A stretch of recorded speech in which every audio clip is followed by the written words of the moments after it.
Se você já frequentou o carnaval em anos anteriores, ou já foi em algum bloco ou festa nesse momento de agora, com certeza sentiu o que eu falarei agora. Mesmo que tenha mentido para si mesmo, mesmo que tenha se iludido, tentando se enganar e dizendo que se divertiu, quando chegou na sua casa, quando acordou no outro dia, tudo o que conseguiu sentir não foi a diversão, nem a liberdade, muito menos a felicidade genuína. Foi somente vergonha ou o vazio. Você lembrou do que disse, do exagero que fez, do péssimo hábito que praticou, das péssimas companhias, da energia duvidosa do ambiente em que estava. Você viu pessoas pulando e extravasando. E é nesse exagero que, se observar bem, enxergará apenas a miséria, não a alegria. Pois alguém que é feliz, um indivíduo que quer comemorar algo de fato, não exagera. Vai no simples, pois o exagero, normalmente, se conecta com frustração. E é isso que a maioria que frequenta o carnaval sente no coração: frustração. Por um emprego ruim, por uma situação financeira duvidosa, por uma raiva guardada, um rancor. Então use esse festival como um ato de exagero e rebeldia. Faz o que quer, fala no que vem à mente, ri de tudo embriagado, para que por alguns dias não precise sentir o que verdadeiramente sente. Para que em alguns momentos não pense naquilo que realmente é, mesmo que durante esses exageros se expõe de todos os modos. Aliás, creio que você já ouviu a famosa ideia de que barulho é proporcionalmente conectado à miséria. Quanto mais miseráveis, quanto mais pobres de espírito, maior será a perturbação que sentem desejo de criar e que de fato criam. E em um festival tão barulhento, pode ter certeza que o que grita não é a alegria do povo, e sim a miséria. A miséria de, mesmo tentando se enganar de todo modo que tudo aquilo é uma euforia, quando o povo chega em sua casa, o que sobra é o vazio da alma e a perturbação da mente. Te garanto uma coisa: o Brasil é um país que sempre fica pior após essas datas comemorativas. Porque as pessoas podem até gastar as suas frustrações, se enganarem no exagero, mas se afastam de si mesmas e de seus raciocínios. Com isso, dívidas aumentam, a moralidade decai e o mau comportamento domina, juntamente com a incompetência. Falarei agora alguns dados estatísticas só para comprovar o que tento aqui explicar. Para começar, mais leve, porém não menos grave, dados atuais, isso já de 2026, revelam que no pré-carnaval, ou seja, nas últimas 3 semanas, foram recolhidos já 67 toneladas de lixo só na Sapucaí, o que já demonstra a porquice do povo brasileiro de não entender a forma certa de descartar o lixo, sem contar o que não conseguiu ser recolhido, que acaba indo para os bueiros causando inúmeros problemas como as famosas enchentes. Ou seja, o povo causa e depois reclama. Agora, indo para dados mais problemáticos, no Carnaval de 2024 foram mais de 3.000 ocorrências de furto e outras 2.000 de roubo, sendo furto o assalto silencioso, roubo o assalto com confronto, resumindo mais de 5.000 ocorrências só em São Paulo.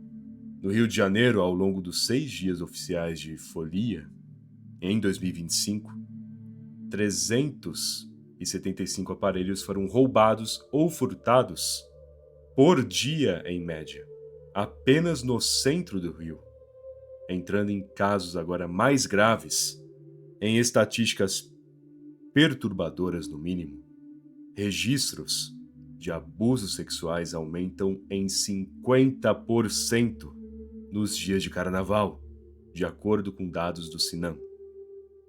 E isso nos carnavais de 2019 e 2020. Depois da pandemia não se teve muitos dados em relação a esses abusos que ocorrem. Porém, alguns dados nacionais do Disque 100 revelam também que violência sexual contra crianças e adolescentes aumenta até 20% no período do carnaval. Tem noção disso? E sabe o que essas vítimas conseguirão? Nada, porque não haverá justiça. Você sabe muito bem que os meses passam e os vermes que abusaram continuarão nas ruas. Então, lixo, assaltos, abusos, o que há de cultural no carnaval? Porque, ao meu ver, no meio de sorrisos falsos e espetáculos que utilizam dinheiro público para se manterem, eu só vejo o pior da humanidade. E sabe esses artistas que dizem: "Ah, o carnaval é uma alegria, venham todos, vamos pular"? A maioria desses famosos enchem o bolso com milhões de reais dos cofres públicos. Por isso, incentivam tanto o povo a sair de casa. Por isso dizem que tudo é belo e maravilhoso, pois ganham bem mais do que precisariam durante todo o ano em apenas poucos dias desse festival escatológico. Sinceramente, ao falar sobre todos esses casos e circunstâncias, eu só consigo sentir nojo. Essa é a verdade. Nojo da minha nação ter como principal espetáculo esse lixo a céu aberto que causa inúmeras situações ruins. Mas é aquela tal história. Em uma república onde a doutora Tatiana Coelho de Sampaio descobriu uma substância experimental derivada de proteína da placenta humana capaz de regenerar neurônios rompidos em casos de lesões na medula espinhal, ou seja, casos de paraplegia e tetraplegia, algo extraordinário. E ainda assim, quem é elegida a mulher mais influente do país é uma influencer que empobreceu milhares de brasileiros incentivando apostas online. E essa nem vale a pena mencionar o nome. Então, por mais que doa falar isso, eu entendo bem o porquê o carnaval representa o Brasil.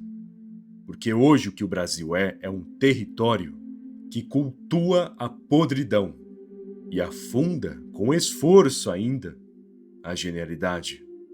É uma terra onde a maioria tem alma de escravo, pelo fato de admirarem aqueles que os roubam e desprezarem tudo o que há de bom. É uma maioria que faz questão de incentivar o que justamente piora suas vidas. Logo, como poderia ser diferente? O carnaval é a alegria do miserável, porque o miserável merece isso. Boa parte dos brasileiros são miseráveis e merecem exatamente o que vivem. Sendo assim, pense bem. Pense bem se você quer participar e incentivar um festival que no fim só causa ainda mais desastres e que espalha a imoralidade. Um festival que representa não alegria, mas tudo o que há de ruim nessa nação. Pense bem se quer ser igual a essa multidão, que se diz feliz, mas na verdade só exagera para afundar as suas frustrações, ficando apenas pior depois que tudo acaba, depois que a tal euforia passa. E digo somente uma última coisa, uma última reflexão. Quem se dá bem nesse país são apenas dois tipos de pessoas, ao meu ver. O primeiro grupo, os ladrões e imorais, que conseguem se enganar e enganarem a multidão. O segundo grupo, os que edificam uma alma superior, não através da arrogância, mas por meio de inteligência e silêncio. Aqueles que escutam um barulho e se distanciam para se construírem através do equilíbrio. E que a partir do silêncio vencem os miseráveis que sempre estão com suas almas e mentes barulhentas, perturbadas. Pois no final das contas, quanto mais você adentra nessa cultura do Brasil, mais contaminado você fica. É uma doença da qual não tem cura, infelizmente. E não estou dizendo para você se trancar no seu quarto, ficar meses em casa, trabalho, em casa, trabalho. Não é bem assim também. Mas seja inteligente e se purifique de todo esse mal, não deixando nada de ruim e exagerado te influenciar. É assim que se prospera entre ratos e vermes. E sim, quando se trata do Brasil, não se engane, é exatamente onde está, entre ratos e vermes. Infelizmente, uma maioria de má índole e pouco raciocínio. Então lembre-se bem, o carnaval é o barulho que perturba, é a cultura de tudo o que há de ruim, é a representação mais verossímil do que a podridão brasileira significa. E se você deseja prosperar e ser diferente dessa maioria, dessa cultura, então construa a si mesmo através do equilíbrio. Não abra mão da sua individualidade, nem da sua personalidade, nem da sua sanidade para entrar no meio dessa euforia. Não seja esse miserável frustrado que tenta se enganar pulando e bebendo por aí dizendo que está feliz.